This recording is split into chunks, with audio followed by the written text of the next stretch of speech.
नमस्कार दोस्तों, कथा मंच में आपका स्वागत है। कथा मंच में मैं आज आपके लिए एक मज़ेदार कहानी लेकर फिर उपस्थित हूँ। कहानी शुरू करने से पहले मेरा आपसे निवेदन है कि कृपया कहानी को पूरा सुने। बहुत ही आनंददायक और मज़ेदार कहानी है। अगर आप मेरे चैनल पर पहली बार आए हैं तो कृपया चैनल को सब्सक्राइब करना बिल्कुल ना भूलें। तो चलिए कहानी शुरू करता हूँ। एक थे सेठ भोलाराम। जैसा था उनका नाम वैसे थे उनके गुण। खानदानी जमीन जायदाद और कार व्यापार था उनके पास।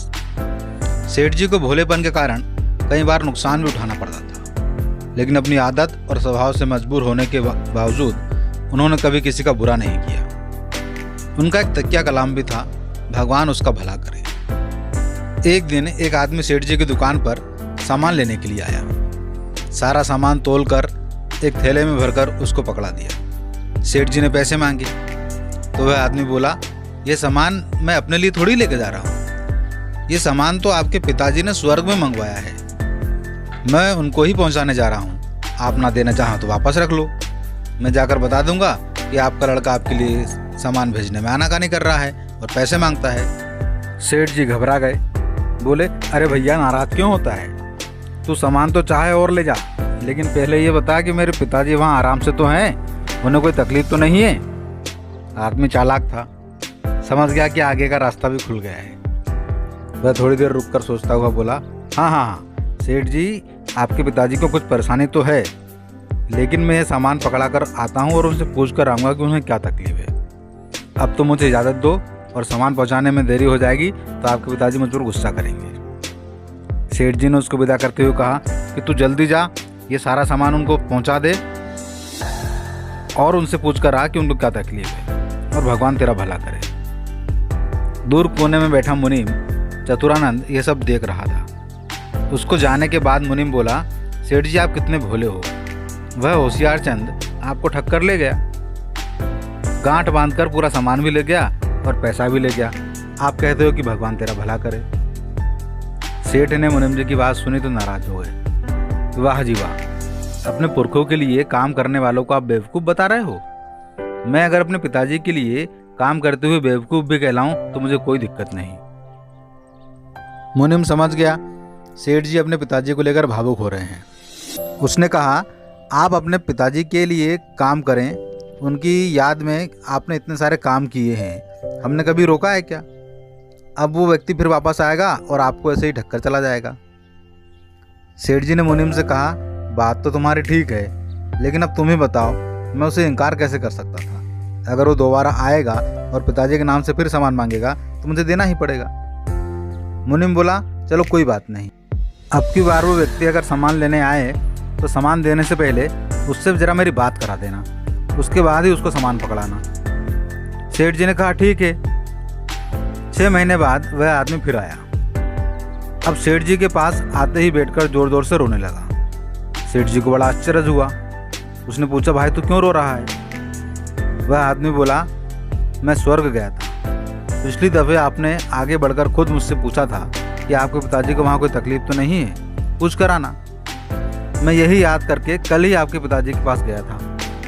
वे वहाँ एक कोने में बैठकर चुपचाप रोए जा रहे थे। मेरे बहुत पूछने पर भी पहले तो उन्होंने कुछ भी बताने से इनकार कर दिया, लेकिन जब मैंने आपसे शपथ दिलाई तब वे कुछ बताने को राजी हुई। सेठ भोलाराम के कान खड़े हो गए, जल्दी से बोले, हाँ बताओ, क्या कहा है मेरे पिताजी ने, उनको क्या तकलीफ हो रही है? वह आदमी बोला, आपके पिताजी कह रहे थे यहाँ स्वर्ग में सब लोग भरपूर गहने पहने हुए रहते हैं, एक मैं ही हूँ जो केवल स्वर्ग आते समय अपने गहने तिजोरी में छोड़ आया था। सबसे ज़्यादा तो वो अपने उस नौलक्खा हार को याद करते हैं जो बरसों पहले उन्होंने विदेशी सौदागरों से खरीदा था और अंत समय तक पहने रहे थे।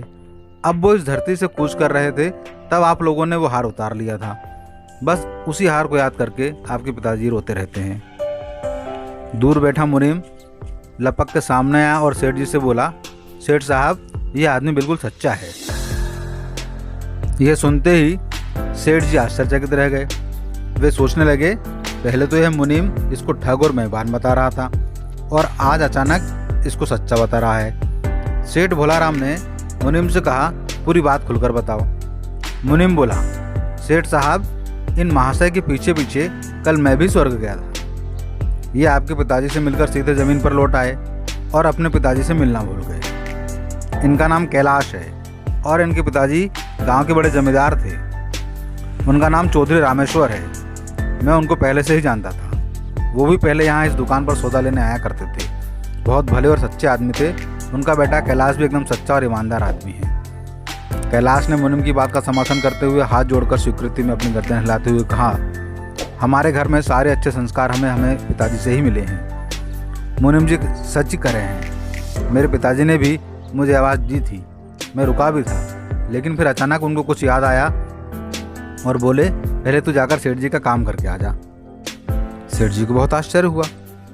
वह सुनकर हैरान थे कि कैलाश की तरह मुनीम भी स्वर्ग में आता जाता है, लेकिन अब वे शांत रहकर पूरी बात जानना चाहते थे। मुनीम ने अपनी संदूक खोली और बही खाता दिखाते हुए कहा, महाराज, जब कैलाश अपने पिताजी के कहने के बाद भी स्वर्ग में नहीं रुका तो मैंने उनसे पूछ लिया, बताओ आपका क्या काम बाकी है। तो कैलाश के पिताजी ने आंखों में आंसू भरते हुए कहा कि मैं सेठ भोलाराम की दुकान से 5,000 रुपये का सौदा लेकर आया था, लेकिन उधार चुकाने से पहले ही मेरे प्राण निकल गए। यही सोच सोचकर मैं दुखी हूँ। अगर मेरा बेटा कैलाश रुक जाता तो मैं उसे समझा देता कि भोलाराम जी के पिताजी का सामान लाने से पहले उनका उधार चुका देना, तभी मुझे इस स्वर्ग में चैन मिलेगा। इतना कहकर मुनीम ने बही खाता आगे सरका दिया, जिसमें कैलाश के पिताजी के अंगूठे के निशान के नीचे उनका नाम लिखा हुआ था। कैलाश यह सुनते ही ताव खा गया। यह सब झूठ है। मेरे पिताजी ने कभी कोई उधार लिया ही नहीं था। तभी मुनीम बोला, तो फिर यह सही कैसे हुआ? तुम पिछली दफे सेठ जी के पिताजी के नाम से जो सामान ले गए थे वह उन तक तो पहुंचा ही नहीं। मैं खुद स्वर्ग में जाकर बड़े सेठ जी से पूछ कर आया हूं। कैलाश चीखता हुआ गुस्से में बोला, सेठ जी, आपका मुनीम मक्कार और झूठा है। कोई आदमी जीते जी स्वर्ग कैसे जा सकता है? और जो आदमी स्वर्ग चला जाता है वो वापस कैसे आ सकता है? कहने को तो कैलाश ने बात गुस्से में कुछ बड़बड़ा कर कह दी थी, लेकिन उसकी बात सुनकर मुनीम और सेठ दोनों हंस पड़े। मुनीम बोला, मैं भी स्वर्ग में वैसे ही जा सकता हूँ जैसे तुम जाकर आते हो। कैलाश को अपनी गलती का एहसास हो चुका था। उसने कान पकड़कर क्षमा याचना की और सेठ जी से कहा, मुझसे गलती हो गई, मुझे माफ़ करें। सेठ भोलाराम के चेहरे पर मंद मंद मुस्कुराहट फैल गई। उन्होंने हाथ उठाकर इतना ही कहा कि भगवान तुम्हारा भला करे।